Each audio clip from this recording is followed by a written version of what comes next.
Terraria and Dragon Ball, two of the most popular games and animes made. But what happens if we combine the two? Welcome to Vampa. Here we have Broly. John Dragon Ball. You see, being the Legendary Super Saiyan isn't common, so I had to make a lot of characters before landing on John Dragon Ball, who, as you can see by his keybar being green, is a Legendary Super Saiyan. If you haven't seen the Terraria Dragon Ball mod before, you probably have no clue what this means, but I'll explain it when we get to it. For now, I started how any normal playthrough starts. I chopped down some trees for some wood, got the 4-star Dragon Ball, and headed to the right of the world to start exploring. Jumping down into our first cave, I got some accessories and a mace before quickly dying to a mother slime. Back on the surface now, I started construction on my forest base. During this playthrough, I really wanted to get better at building. Usually most of my bases are just wooden boxes stacked on top of each other in different shapes. But for this video, I wanted to try experimenting with different backgrounds, roof shapes, and just overall improve my building skills. After making some decent looking builds, I began venturing off to the left side of the world, where I found a much nicer cave system, where I was able to get my musket as well as a nice amount of life crystals. In the Dragon Ball mod, every creature in the right biome will drop a different key crystal. There's about 5 main key crystals in the game, but a lot more other crafting materials, and I need a lot of these materials in order to craft the various weapons. Our first material is the stable key crystal. It's dropped from creatures when slain in the forest biome, and these can be crafted into various early game key class weapons and accessories at the key workbench. So during the night, while flattening out some land for a future arena, I farmed all the enemies for their crystals, and eventually I got to craft my first key weapon, the Key Blast. As mentioned earlier, I have a keybar at the top next to my inventory. Every attack drains a certain amount of energy, and the only way to get it back is by charging up. While charging up, however, I am more vulnerable by having my movement reduced by a significant amount, and that's about the basics you need to know for now. Throughout the next day, I was able to finish off mining up that land and building my boss arena, as well as crafting the key beam, allowing me to channel my inner Frieza. Hello, monkeys! Yeah, that is not a Frieza. Armed with my two new weapons, I headed back into the underground, getting a bunch more life crystals before blowing up to a dead man's chest. Up on the surface, a blood moon was ravaging my NPCs, but with my new key beam, I was able to take good care of them. Now that the blood moon was over, I headed back to the underground to get some more materials as well as max life. This mining journey expanded both towards the underground snow biome as well as the underground jungle biome, where I accidentally spawned in the queen bee. I was not prepared for this at all, so I just ran home. Oh wait, yeah, that's right, she doesn't despawn, so I just accepted my fate and fought her like a true Saiyan warrior. Yeah, I didn't last long. After that, I decided to head back to the jungle to explore a bit further, finding a granite biome, which was huge as it allowed me to craft the key chip, a new accessory which would increase my key regeneration slightly. Around this time, I noticed I had a growing storage problem, so I decided to build another house which would have my magic storage system. While doing this, I also crafted the Buku Jitsu Guide Volume 1. And once consumed, it would allow me to harness my ki to fly around at high speeds. Although currently it drains a large amount of ki, it is still incredibly useful for movement and evasion during boss fights. With these upgrades, I decided it was time to fight the King Slime, so I headed towards the corruption to craft a slimy crown at the demon altar. So grabbing some potions in hand, I charged up my ki and summoned my first boss of the playthrough. Being able to fly was really useful for this boss fight. Whenever the King Slime got close, I could just fly away and then continue charging up my ki. This meant I never really ran out of ki during the fight, and after a lot of cat and mouse, I was able to defeat the King Slime. Feeling confident with how easily I defeated the King Slime, I went and crafted the Suspicious Eye to fight the Eye of Cthulhu at the same night. For this fight, during the first phase, I tried to conserve as much ki as possible as I knew that once it started dashing, I would have to use flight to dodge a bunch, which would require a lot more ki. Once the Eye entered his second phase, I basically remained in the air for most of the fight. All this flying caused me to completely drain my ki at one point. Luckily, I was able to quickly tap my fly ki to do little dashes, dodging the Eye, which helped me a lot more. Eventually, with this strategy, we were able to take out the Eye. With the Eye down with only slight difficulty, I was so confident that I could start farming them, so I immediately summoned another one.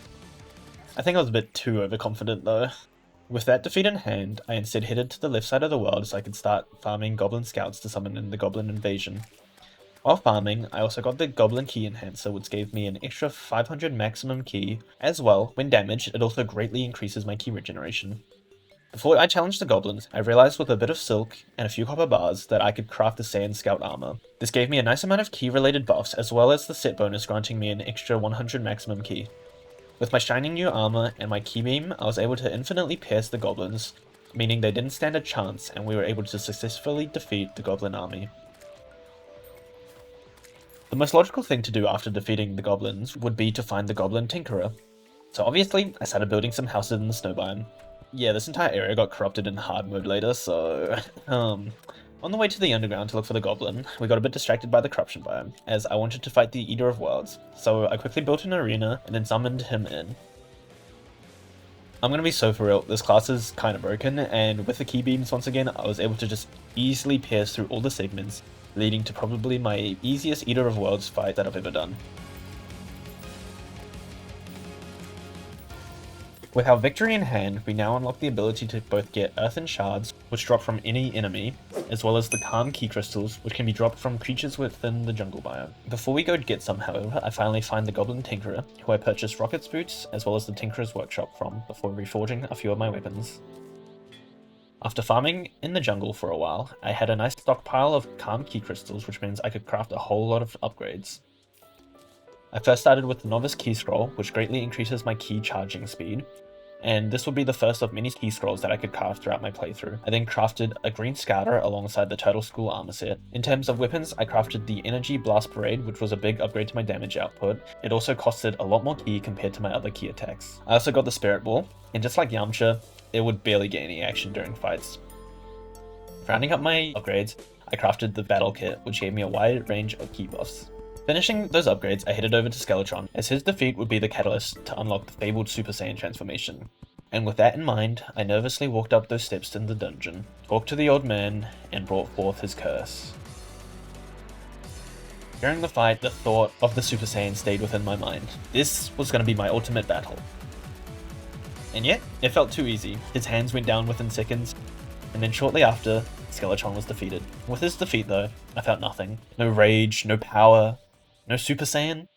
I went to go train with the Eye of Cthulhu to blow some steam, and during one sparring session, he caught me off guard, and on the verge of death, my failure to ascend boiled deep within me, and my rage burst forth. I had done it. I've reached Super Saiyan, and in this form, I had a 50% increased ki damage and speed, as well as 25% more ki cost, as well as a flat 60 ki per second drain, which could be reduced to 30 ki a second once I mastered the form. Opening the treasure bag from sparring with the Eye of Cthulhu, I also got a ki fragment which when consumed would increase my maximum ki by 1000, which would greatly help as I tried to master Super Saiyan. Just like in Dragon Ball, I would master Super Saiyan by staying in the form and using my ki.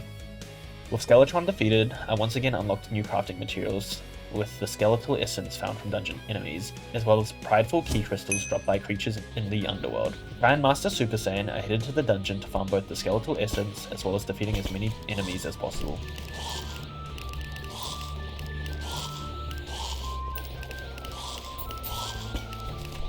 With Super Saiyan mastered, I headed towards the underground jungle, and with my new heightened powers, I got revenge on the tyrannical Queen Bee. And with her defeat, the creatures of the sky would now drop Astral Essentia.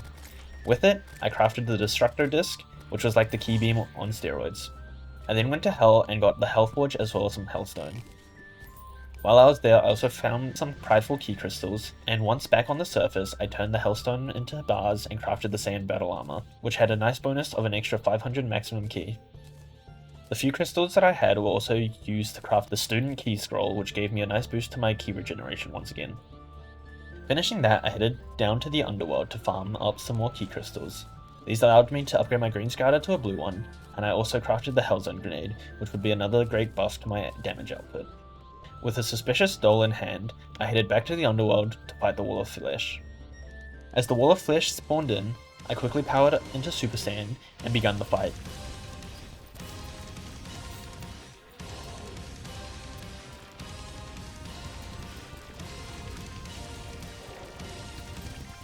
And from my golden aura alone, he was basically already defeated. Just like that, we have officially entered hard mode. Oh, and if you thought this class was overpowered so far, just you wait. From here on out, my power level gets exponentially higher. From the treasure bag, I got the Instant Transmission Tome Volume 1, which would allow me to lock onto NPC's key signatures and teleport to them. Even better, I got the key emblem, meaning my damage was about to be even more ridiculous. Now that I've entered hard mode, there are a few things that I can unlock, the first being the new Angerful key crystals that can be obtained from creatures in the underground Corruption or Crimson. So I headed down there to break a few shadow orbs to revive the Eater of World, who attempts to battle me once again, and just like earlier, I defeated him with ease, giving me a nice amount of key crystals from each segment. As I continued to farm the other creatures, I found that I was no match for the hard mode enemies just yet. With the new key crystals, I'm able to craft both the Super Kamehameha as well as the Spirit Bomb. Now channeling the power of Goku, I feel unstoppable. Since I forgot to destroy some demon altars while I was down there, I headed back to the Corruption, giving my world Palladium, Mithril, and Titanium. I quickly do a little mining session to craft both the Mithril Anvil and the Titanium Forge, which allows me access to crafting hard mode items. I then farm some Swords of Night and Light within the Underground Corruption and Hallowed, before crafting the Mechanical One. Using it began my fight with the Eater of Worlds, and with the Destructo Disc in hand, I was able to pierce through most of the worm segments and defeat him quite easily. With my hot streak going, I felt confident in taking on another boss, so I crafted up the Mechanical Skull, powered up into Super Saiyan, and fought Skeletron Prime as well. After the Skeletron Prime fight, I felt confident in my abilities, but I wanted to train a bit more, so I went back to sparring with the Eye of Cthulhu, and while sparring, visions began ringing in my mind. Hey, it's me, Goku! Kakarot! These visions seemed to fuel my anger, and in its wake I managed to achieve something entirely new. The Legendary Super Saiyan form. Thanks to this form, my confidence grew even higher, and in the early hours of the morning, with only a few minutes left before daybreak, I summoned the twins to see if I can defeat all 3 mechanical bosses in the same night. And with only seconds to spare before the daytime, I managed to defeat the twins. Now with the twins defeated, I had a new set of upgrades to work with. But before I could push even further, I wanted to find the Dragon Balls that were scattered across my world. Look, I really want to say these were hard to find, but there is literally one here right on the surface that I passed multiple times within my playthrough. But once I did manage to gather all 7 Dragon Balls, I was able to summon in Shenron. Yeah, I guess there is no Shenron in this mod. Okay, well, I guess I'm wishing for power. This wish increased my health by 20, my maximum ki by 500, as well as all my damage by 10%. On my way to the jungle to defeat Plantera, I had a gelatin crystal, so I thought I'd defeat the Queen Slime, and low-key I was getting some traumatic flashbacks for some reason. Not really sure why though. Oh hey look, I got a blade staff. Anyways, afterwards I then quickly built a small Plantera arena and summoned him in. And all jokes aside, you just gotta appreciate how OP this class is. Like, I can fly back and just oh,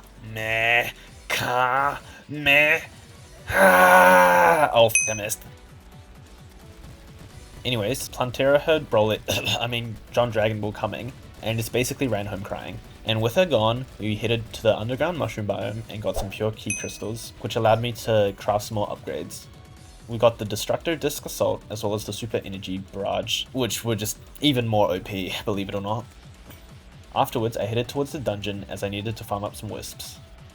Thanks to all this ectoplasm I gathered, I was able to craft up some divine threads and started cosplaying Goku Black. This armor increased my damage up to 300% while a boss is alive, which is just crazy if you ask me. And with this new armor set, I headed to the beach to kill Duke Fishron, and with how OP I am, it was obviously going to be a piece of cake. Duke Fishron's defeat also meant that we now had the ability to unlock Legendary Super Saiyan 2, and all we had to do was let the Eye of Cthulhu hit us for 10 minutes straight. After the 10 minutes, we finally unlocked Legendary Saiyan 2, an even greater boost to my power. Duke Fishron also dropped some catching scales, which alongside my old Saiyan battle armor, I could then upgrade to the Elite Saiyan armor. This armor set basically just gave me a second life, as when I die, it restores me to maximum life with 2 times damage for a short time. With Legendary Super Saiyan 2 now, we fought the hardest boss of any Terraria playthrough, Golem. Oh, what do you know, Golem was super easy and barely an inconvenience. Who could have guessed that? Well, anyways, I farmed him up a few times and got the shiny stone, which I combined alongside my key chip, which I've had at the start of the playthrough, to craft the Boldarian Sigmite. This item just basically makes me even more broken. That's all you really need to know by this point of the video. Heading back to the dungeon, I fight the Lunatic Cultist, which was a pretty chill fight. I basically followed a strategy that Goku used. I stayed relatively unpowered for a majority of the fight, and when I knew I could get a lot of damage in, I would power up to my max.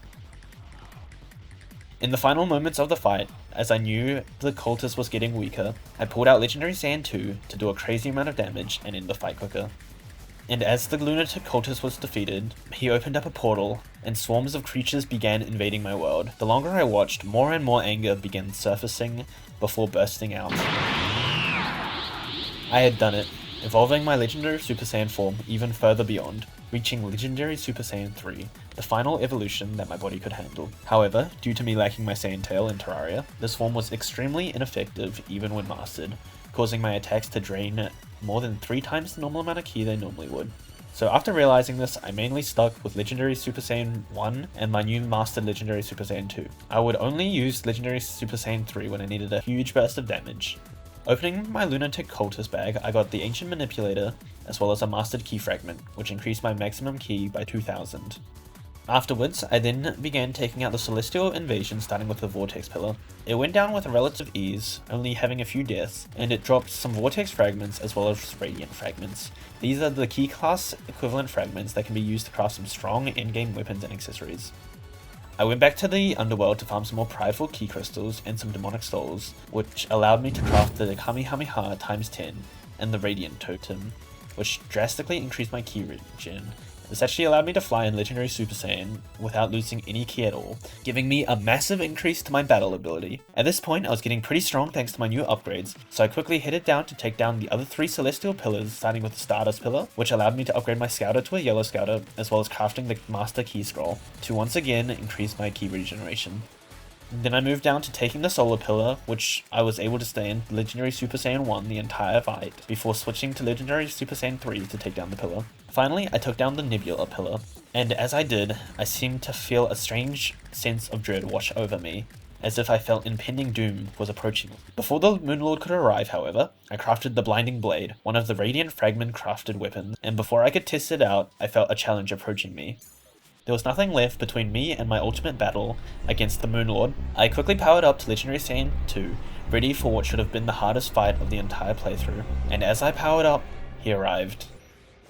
Yeah, anyways, to say the Blinding Blade is overpowered is just an understatement. This thing shoots out homing projectiles that stick to the enemies and deal constant damage, and I could just keep stacking them for insane amounts of damage, and within no time the hands and eyes were defeated before I realized it. And seeing that I still had plenty amounts of ki left, I powered up into Legendary Super Saiyan 3 to push my damage even higher.